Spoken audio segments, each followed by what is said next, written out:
নমস্কার বন্ধুরা, আমি পলাশ বিশ্বাস আর আপনারা দেখছেন পলাশ বিশ্বাস ভিডিওস। আশা করি আপনারা প্রত্যেকে ভালো আছেন এবং আপনাদের বাগানের প্রত্যেকটি গাছ ভীষণ ভালো আছে। বন্ধুরা, থাম্বনেল এবং টাইটেল দেখে বুঝতেই পেরে গেছেন যে কোন বিষয় নিয়ে আজকে আলোচনা করতে চলেছি। হ্যাঁ বন্ধুরা, টগর ফুল গাছ।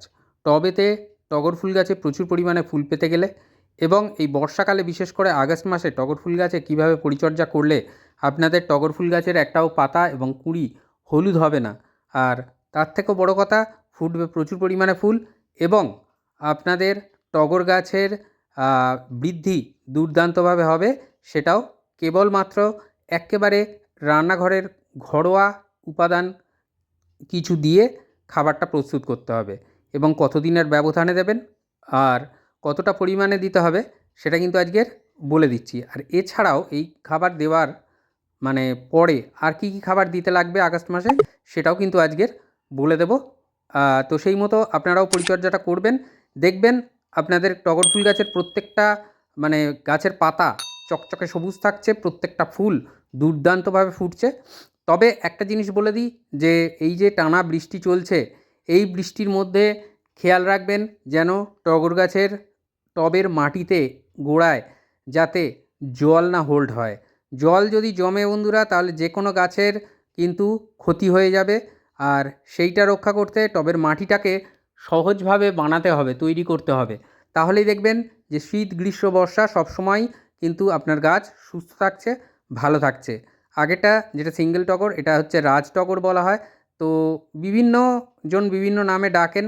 তো এই টগর গাছেও কিন্তু প্রচুর পরিমাণে ফুল হয় এবং যথেষ্ট পরিমাণে স্টে করে। সবচেয়ে বড় কথা, অন্তত ৩-৪ দিন তো থাকেই। তো গাছের ফুলটাও দেখতে ভীষণই সুন্দর। আর এই গাছগুলো টগর গাছগুলো কিন্তু অত্যধিক লম্বা হওয়ার একটা প্রবণতা থাকে, ডালপালা দ্রুত মানে লম্বা হয়ে যায়।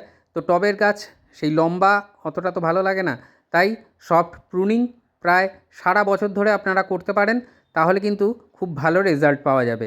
সারা বছর মানে এটা নয় যে যখন ডরমেন্সিতে যাচ্ছে তখন কাটবেন, কিন্তু এছাড়া ডাল সফট প্রুনিং বা এই বর্ষার সময় অনেকে হার্ড প্রুনিংও করে দেন।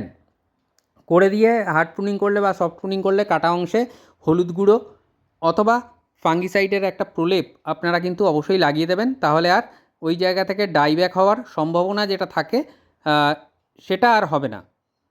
তো বন্ধুরা, যেটা আজকের দেখাচ্ছি বা দেখাতে চলেছি সেই পরিচর্যাটা অবশ্যই আপনার গাছে আপনি করুন, এটা অনুরোধ। আর যদি করেন তাহলে রেজাল্ট আপনারা নিজেরাই বুঝতে পেরে যাবেন। তো ডালপালা ছেঁটে দিয়েছি, ডালপালা ছাঁটার পর দেখুন কি অবস্থায় রয়েছে। একটা ছোট্ট শেপ দেওয়ার চেষ্টা হয়েছে। তো আগামী দিনে আবারও দেখাবো গাছের পরিচর্যা এই টগর গাছের। তো তখনও দেখিয়ে দেবো যে যে ডালগুলোয় কুঁড়ি নেই বা ফুল ফুটে যাচ্ছে সেগুলো কিন্তু আবারও সফট প্রুনিং করে দেবো। তো আপনারাও এটাই করবেন যে গাছের ডালে যখন কুঁড়ি বা ফুল ফুটে যাচ্ছে তারপরে সফট প্রুনিং করে দেবেন, তাহলে ব্রাঞ্চ আরও বেরোবে এবং গাছটা ঝোপালো হবে, দেখতে সুন্দর লাগবে। তো এই যে টগর ফুল গাছ সবসময় মানে ফুল সানলাইট পায় এরম জায়গায় রাখবেন।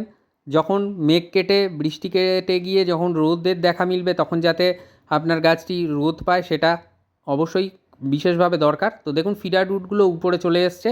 আর এই কারণেই আমি বলি যে টবের যে কিনারা তার থেকে অন্তত 2-3 ইঞ্চি নিচে মাটি রাখবেন। তো চাপান সার দিতে হয়, এর আগেও দিয়েছি বর্ষাকালে, আপনাদের দেখিয়েছি। তো সেই জন্য দেখুন, আর এই ফিডার রুটগুলো যাতে ক্ষতিগ্রস্ত না হয় সেই জন্য কিন্তু আমি মানে খোঁচাবও না মাটিটাকে। মাটি না খুঁচিয়ে আজকে কিন্তু খাবারটা দেওয়া দেখাবো। আর টগর গাছের জন্য যারা নতুন এনে বসাবেন টবের মাটিটা এরকমভাবেই বানাবেন যে অর্ধেক টবের অর্ধেক অর্থাৎ 50% নেবেন গার্ডেন সয়েল, 40% কম্পোস্ট। যে কোনো কম্পোস্ট হতে পারে, ভার্মি কম্পোস্ট অথবা 1 বছরের পুরনো গোবর সার। এই দুটো উপাদান, সামান্য নিমখোল আর অবশ্যই 10% যে ফাঁকা জায়গা পড়ে থাকবে সেটা বিল্ডিং কনস্ট্রাকশনের বালি, বার 3-4 ধুয়ে নেবেন যাতে নোনা অংশটা ধুয়ে বেরিয়ে যায়। সেই রকম বুঝে কিন্তু আপনারা মাটি, বালি এবং কম্পোস্ট মিশিয়ে নেবেন, নিয়ে টবের কিনারা থেকে 2-3 ইঞ্চি গ্যাপ রেখে মাটিটা ভরাট করে গাছ বসিয়ে দেবেন।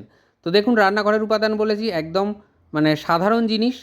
বাজার থেকে সরিষা নিয়ে আসবেন, গোটা সরিষা কিনে সেই সরিষা মিক্সিতে পেশাই করে নেবেন বা গুঁড়ো করে নেবেন। নিয়ে সেই 1 টেবিল চামচ পরিমাণ সর্ষের গুঁড়ো একটা 10 বা 12 ইঞ্চি টবের জন্য, এইটা ভীষণভাবে কাজে লাগবে এই সময়। আর এই সরিষার গুঁড়োর পরিবর্তে সরিষার খোল বা এই যে দেখছেন বাদাম, কাঁচা বাদাম এনে গুঁড়ো করে নিয়েছি, এর পরিবর্তে বাদামের খোল, এইগুলো যদি দিতে বলেন বা দিতে চান তাহলে দেওয়ার কোনো প্রয়োজন নেই। এই যেটা দেখাচ্ছি এটা করবেন, খুব ভালো রেজাল্ট পাবেন। তো এই বাদাম, যেটা কাঁচা বাদাম দোকান থেকে কিনে এনে মিক্সিতে পেশাই করে নিয়ে রেখে দেবেন, এটা হাফ টেবিল চামচ একটা টবের জন্য, 1 টেবিল চামচ সরিষার গুঁড়ো আর হাফ টেবিল চামচ এই বাদামের গুঁড়ো। এই দুটো, বাদাম বলতে ভাজা নয়, কাঁচা বাদামের গুঁড়ো আর মিক্সিতে পেশাই করে নেবেন সেইটা। এই কাঁচা বাদাম এবং সরিষার গুঁড়ো দুর্দান্তভাবে গাছকে পুষ্টি যোগাবে এবং দ্রুত পুষ্টি যোগাবে। তার সাথে নিয়ে নেবেন ভার্মি কম্পোস্ট, বা যাদের কাছে 1 বছরের পুরনো গোবর সার আছে তারা সেটাও ব্যবহার করতে পারেন। দুর্দান্ত রেজাল্ট আপনারা পেয়ে যাবেন। এই ভার্মি কম্পোস্ট এর সাথে এই সরিষার গুঁড়ো এবং তার সাথে যে বাদামের গুঁড়ো যেটা মেশানো হলো কাঁচা বাদামের, সেই 3টে উপাদান, এই মানে ভার্মি নিয়ে এই 3টে উপাদান খুব ভালো করে আপনারা মিশিয়ে নেবেন, যাতে প্রত্যেকটা খাদ্য উপাদান প্রত্যেকটার সাথে মিশে যায়। তার কারণটা একটাই, তার কারণটা হচ্ছে যাতে গাছের যে ফিডার রুটগুলো আছে, যারা এই সময় খাবারটাকে সংগ্রহ করে বা যে সময়ই হোক খাবারটাকে সংগ্রহ করে গাছে পৌঁছে দেয়, সেই ফিডার রুটগুলো যাতে সম্পূর্ণভাবে খাদ্যগুণ পুষ্টিগুণ পায়, সেই জন্যই এই ব্যবস্থাপনা। এবারে এই ভালো করে মিশিয়ে নেওয়ার পরে আমরা কিন্তু টবের উপরে ছড়িয়ে দেবো। আর ভার্মি কম্পোস্ট বা 1 বছরের পুরনো গোবর সার যেটাই নিন না কেন, সেটা টেবিল চামচের অনুযায়ী 10 টেবিল চামচ নিয়ে নেবেন 10 ইঞ্চি টবের জন্য বা 12 ইঞ্চি টবের জন্য।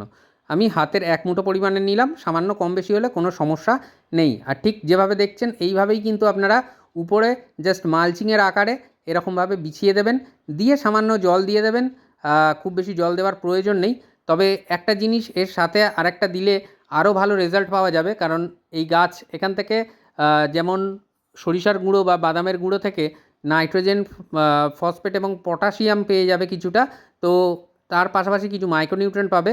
এবং এই গাছ মানে ম্যাক্সিমাম গাছগুলো কিন্তু একটা অম্ল মাটি পছন্দ করে, অর্থাৎ আম্লিক মাটি পছন্দ করে। সেই জন্য এই জলের সাথে, মানে 1 লিটারের একটা কৌটো নিয়েছি, কন্টেনার নিয়েছি, এই জলের মধ্যে আমরা মিশিয়ে নেব যে উপাদান, সেটাও রান্নাঘরের একটা অতি গুরুত্বপূর্ণ, প্রায় সবার বাড়িতেই থাকে, যেটা কিনা মাটি অম্ল করতে যেমন কাজে দেয়, তেমনি কিন্তু গাছের টবের মাটি থেকে পিঁপড়ে পোকামাকড় তাড়াতে সাহায্য করে, শামুক আসতে দেয় না, কেন্ন এগুলো আসতে দেয় না। এই ভিনিগার নিয়ে নেবেন মোটামুটি এই 1 লিটার জলের জন্য 3 থেকে 4 ml এই নিয়ে নেবেন। নিয়ে আপনারা কিন্তু টবের মিডিয়াতে এই তরলটা দিয়ে দেবেন। খুব ভালো রেজাল্ট আপনারা পেয়ে যাবেন এই গাছের মধ্যে দিলে, টবের মাটিতে দিলে। এবং এই তরলটা গাছের পাতায়ও স্প্রে করতে পারেন। পাতার মধ্যে দেখা যায় যে অনেক সময় পিঁপড়ে টিপড়ে থাকে, সেগুলোও কিন্তু মানে থাকবে না আর গাছে। খুব ভালো করে গুলিয়ে নেবেন জলের সাথে, যাতে ভালোভাবে মিশে যায়, এমনি মিশে যাবে। আর এর একটা ঝাঁঝালো গন্ধ আছে, যেটা কিনা এই পিঁপড়ে পোকামাকড়কে দূরে রাখে। আর এই আম্লিক যে ব্যাপারটা, মাটিটাকে অম্ল করে তুলতে সাহায্য করে। এই তরল সমেত আপনারা এই যে সরিষার গুঁড়ো, বাদামের গুঁড়ো, ভার্মি কম্পোস্ট মিশ্রণ যে সারটা, এই তরল সারটা সমেত এটা রিপিট করবেন আপনারা 15 দিন পরে। দ্বিতীয়বার আরেকবার দেবেন টবের মাটিতে। তো দেখবেন এই ছোট্ট যে পরিচর্যাটা, এই পরিচর্যাতেই আপনার গাছে ভরে উঠবে অজস্র ফুলে।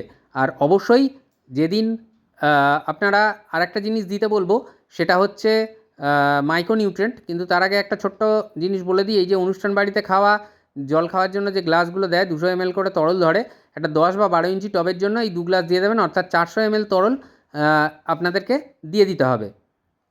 আর এই মাইক্রোনিউট্রিয়েন্ট যেটা বললাম, এটা আপনারা টবের মিডিয়াতেও দিতে পারেন যদি গ্র্যানুয়েলস আকারে থাকে বা দানা আকারে থাকে।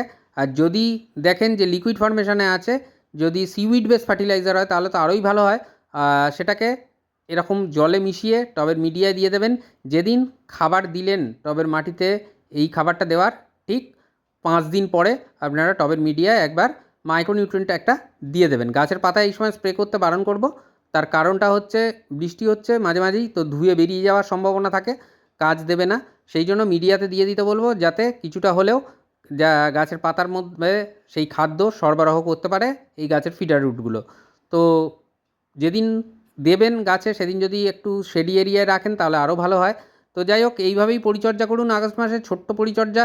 এইভাবেই করলে আপনার গাছ, টগর ফুল গাছ ফুলে ফুলে ভরে উঠবে, অজস্র ফুলে আপনার বাগানকে ভরিয়ে দেবে। তো আশা করি বুঝতে পারলেন কীভাবে টগর গাছের পরিচর্যা আগস্ট মাসে করতে হবে একদম ঘরোয়া উপাদান দিয়ে। তো আজকের মতো এ পর্যন্তই, আবার আসছি আগামীকাল ঠিক সন্ধ্যে 6টায় নতুন কোনো গাছের পরিচর্যা বিষয়ক ভিডিও নিয়ে। ততক্ষণ সকলে সুস্থ থাকুন, ভালো থাকুন, প্রচুর পরিমাণে গাছ লাগানোর পাশাপাশি দেখতে থাকুন পলাশ বিশ্বাস ভিডিওস। হ্যাপি গার্ডেনিং বন্ধুরা, খুব ভালো থাকবেন সকলে, নমস্কার।